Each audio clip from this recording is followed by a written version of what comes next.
Assalamu alaikum wa rahmatullah. Quelles sont les règles à adopter, à respecter lorsque nous sommes invités chez quelqu'un ou bien lorsque nous-mêmes nous invitons des gens? Commençons par le bon comportement en cas d'invitation lorsque quelqu'un nous fait plaisir, nous honore en nous invitant chez lui. Tout d'abord, sachez que si nous n'avons pas d'excuses, si nous n'avons pas d'empêchement, on se doit de répondre présent et d'accepter l'invitation que l'on nous fait. Auquel cas contraire, la personne va être triste, elle va se poser des questions. Le prophète alayhi salatu wassalam nous dit « Le musulman a 5 droits sur son frère » ou bien « Le musulman a 5 devoirs vis-à-vis de son frère ». Lorsque son frère le salue, il doit lui rendre le salut. On te dit assalamu alaykum, tu dis wa alaykum assalam wa rahmatullahi wa barakatuhu. Lorsque ton frère éternue, tu dois lui dire yarhamukallah. Troisièmement, si il tombe malade, tu lui rends visite, tu prends de ses nouvelles, tu l'aides. S'il décède, tu participes à son enterrement, tu fais la prière sur lui. Et enfin, s'il t'invite, tu réponds à son invitation. Mais lorsque vous avez un prétexte valable, légitime, vous pouvez vous excuser. Par exemple, imaginez-vous qu'une personne vous invite et vous savez que durant cette soirée, il va y avoir des bêtises. On vous invite à quelque chose de mauvais. N'y allez pas, excusez-vous. Ibrahim a été invité par ses copains à assister à une fête où il y aurait de l'alcool, de la danse, de la musique, l'adoration des statues. Et il a dit non, je ne viendrai pas. Ou bien on vous invite mais vos parents refusent. Vous n'allez pas désobéir à vos parents pour faire plaisir à une autre personne. Si maintenant vous acceptez de vous rendre chez une personne, qu'est-ce qu'il faut faire? Il ne faut pas être en retard. Évitez d'être en retard, soyez ponctuel. Parce que la personne vous attend, elle a peut-être chauffé la nourriture, il y a peut-être d'autres invités qui vous attendent, vous allez bouleverser le programme de la soirée par votre retard. Alors si vraiment vous n'avez pas le choix, ou bien il y a un empêchement, vous prévenez la personne en disant « j'aurai autant de temps de retard, ne m'attendez pas, je m'excuse ». Ensuite, il faut frapper, sonner, ne pas rentrer de soi-même, ne pas trop insister. Peut-être qu'on est arrivé un peu trop tôt, peut-être qu'il y a un imprévu chez les gens et donc ils vous font attendre un peu le temps de ranger. Ne ramenez pas une personne qui n'a pas été invitée sans avoir eu la permission au préalable du maître de maison. Cette personne qui s'invite elle-même, ça s'appelle un pique-assiette. Comme par exemple dans des mariages, on invite des gens et il y a des gens qui viennent profiter. Ça ne se fait pas. Il faut avoir l'autorisation. Une fois qu'on vous a ouvert la porte, qu'on vous a accueilli, en entrant dans cette maison, vous dites « Assalamu alaikum » et vous dites « Bismillah » pour que les anges vous accompagnent. Et ensuite, ne faites pas comme chez vous. Vous n'êtes pas chez vous. Quand vous voulez vous déplacer, aller aux toilettes, vous lavez les mains, vous devez demander la permission. Et lorsqu'on va vous servir un repas, ne soyez pas exigeant et ne soyez pas dans la critique. Remerciez la personne, dites que c'est bon, ou sinon vous allez lui briser le cœur. Et puis si vous êtes capable en venant d'apporter aussi quelque chose pour participer au repas, ou alors vous faites un petit cadeau, ça peut faire plaisir, ça ne peut pas faire de mal. Et puis, ensuite, si vous êtes pressé, vous devez partir, demander l'autorisation. Et si vous voyez que les gens sont généreux, hospitaliers, et qu'ils ne vous disent pas que c'est le moment de se quitter, n'exagérez pas, ne profitez pas de leur bonté, n'abusez pas de leur temps, sachez mettre fin à la soirée poliment, parce que quand vous allez partir, eux, ils ont encore du ménage à faire, ils sont fatigués, donc il ne faut pas s'attarder. D'ailleurs, le prophète alayhi salatu wassalam a été très mal à l'aise parce que des compagnons se permettaient de venir frapper tout le temps chez lui, sans être invités, et lorsqu'il leur ouvrait la porte et que les gens venaient chez lui, il restait longtemps au point que le prophète était dans la gêne.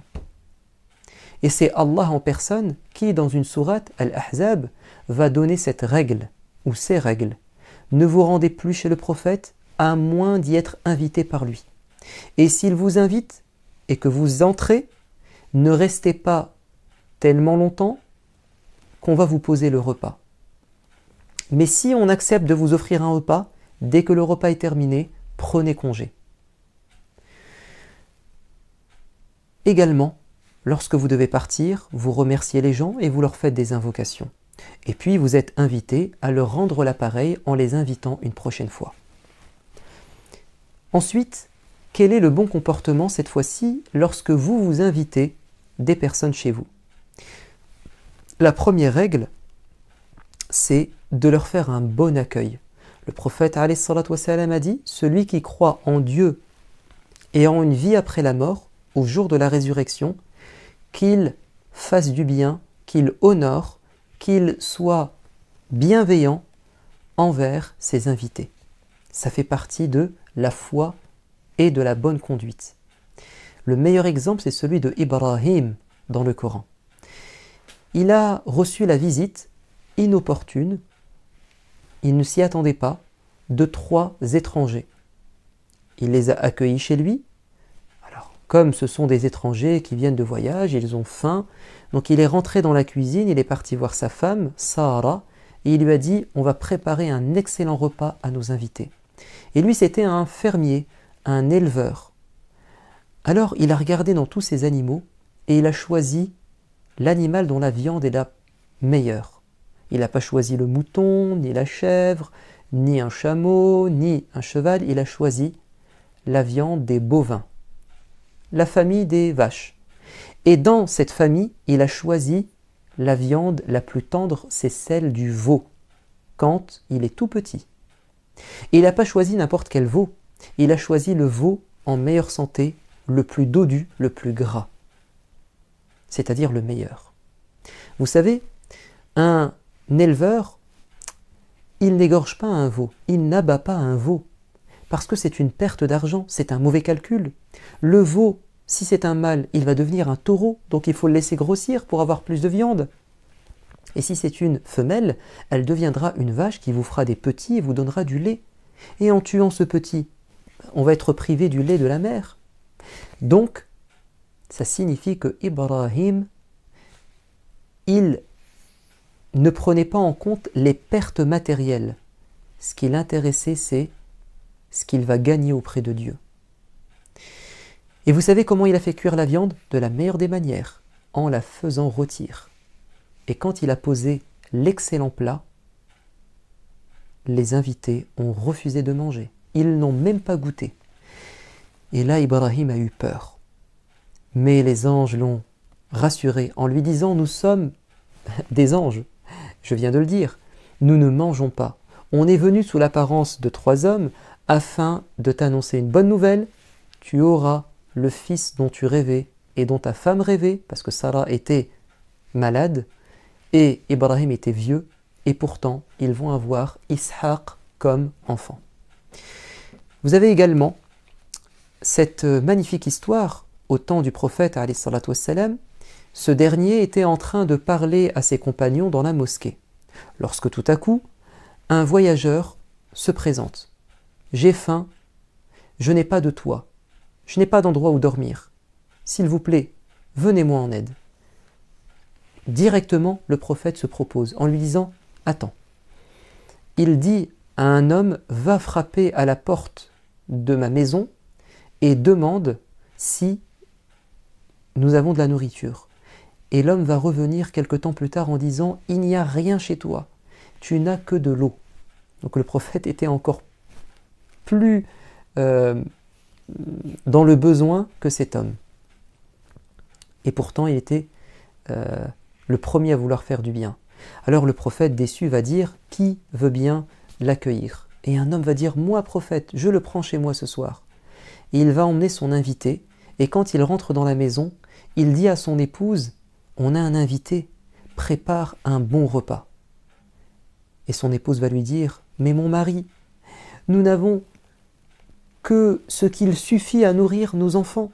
On a à peine de quoi manger, il y a juste la ration des enfants. » Et le mari va dire « On ne peut pas priver notre invité, on doit l'honorer. Allez, amuse-toi avec les enfants, occupe-les jusqu'à ce qu'ils s'endorment. Et ensuite tu vas poser le plat, et comme il n'y a pas assez pour tout le monde, nous on va s'asseoir avec lui, mais tu vas éteindre la chandelle, et on va faire semblant de manger, et on va le laisser tout seul manger. On va mettre la main dans le plat, on va rien prendre, on va faire semblant de mâcher et d'avaler. » Et effectivement, le seul qui a mangé durant cette nuit, c'est l'invité. Il est resté, il a dormi le ventre plein, tandis que la famille avait le ventre vide. Le lendemain, le prophète ﷺ a dit « Allah a été admiratif, émerveillé par votre attitude. Parce que ce que vous avez fait, c'est extraordinaire. » Également, deuxième règle, c'est de respecter nos invités, de ne pas leur faire de mal. Vous savez, quand le prophète est arrivé à Médine, il avait laissé sa maison à la Mecque. Donc quand il arrive à Médine, il est sans domicile. Il a besoin d'être hébergé. Et celui qui a eu l'honneur d'accueillir le prophète chez lui, c'est Abu Ayyub al-Ansari. Il a demandé au prophète de monter à l'étage. Mais le prophète a dit « Je préfère rester en bas au rez-de-chaussée parce qu'il y a des gens qui viennent me voir. Comme ça vous permettra d'être en intimité là-haut. » Mais un soir, la carafe d'eau va se déverser, va se renverser à l'étage, et très rapidement, Abu Ayyub et son épouse vont éponger l'eau.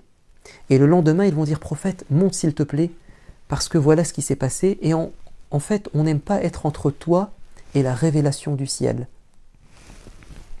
Regardez comment Abu Ayyub et son épouse ne voulaient pas mettre le prophète dans une situation inconfortable. Autre histoire, et ça sera la dernière, c'est celle de Abu Bakr as-Siddiq qui a reçu des invités un soir. Mais il a été retenu par une affaire importante avec le prophète alayhi salatu wassalam. Alors il a demandé à son fils Abdurrahman de donner à manger aux invités et de ne pas les faire attendre parce qu'ils ont faim. Et lorsque Abu Bakr est rentré plus tard dans la soirée, il s'est rendu compte que les invités n'ont pas mangé. Alors il s'est mis en colère contre son fils. « Pourquoi t'as pas fait ce que je t'ai demandé? Tu leur as fait du tort. » Et le fils va dire « Papa, je te jure que j'ai tout fait pour les forcer à manger, mais ils t'attendaient. » Alors Abu Bakr va poser le plat et il va dire « Allez-y, maintenant vous pouvez manger. » Ils ont dit « Tu t'assois et tu participes avec nous. Ça ne se fait pas de manger sans le chef de famille. » Et Abu Bakr a dit « D'accord, je vais m'asseoir et manger avec vous. » Et vous savez ce qui va se passer? Un miracle va se produire. Cette nourriture ne va pas changer, elle ne va pas diminuer, elle va rester pareille.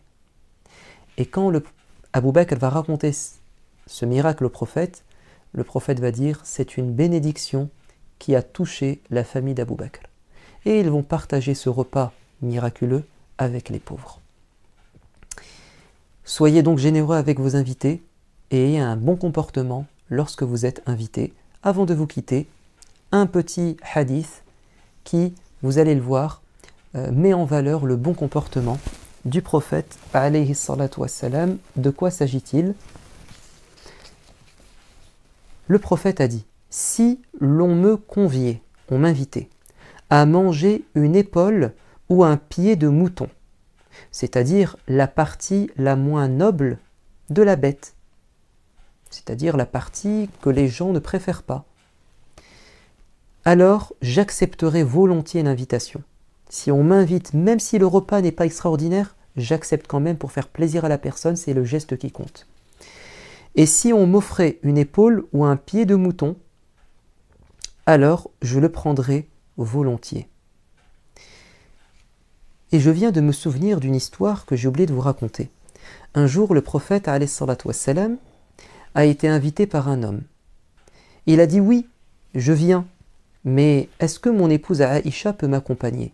Et l'homme a dit « Non, je veux que ça soit toi tout seul. » Le prophète a dit « Donc je ne viens pas. » parce qu'elle va être triste. Quelque temps plus tard, l'homme réitère son invitation. Mais le prophète lui dit oui à condition qu'elle m'accompagne, et lui de dire non, toi tout seul. Il va lui dire je ne viens pas. Et la troisième fois, il finira par céder et dire vous êtes les deux bienvenus chez moi. Et le prophète content et Aïcha contente, ils vont tous les deux courir faire la course jusqu'à arriver à la maison de cet homme. Voilà, je vous dis à bientôt. Wassalamu alaikum wa rahmatullah.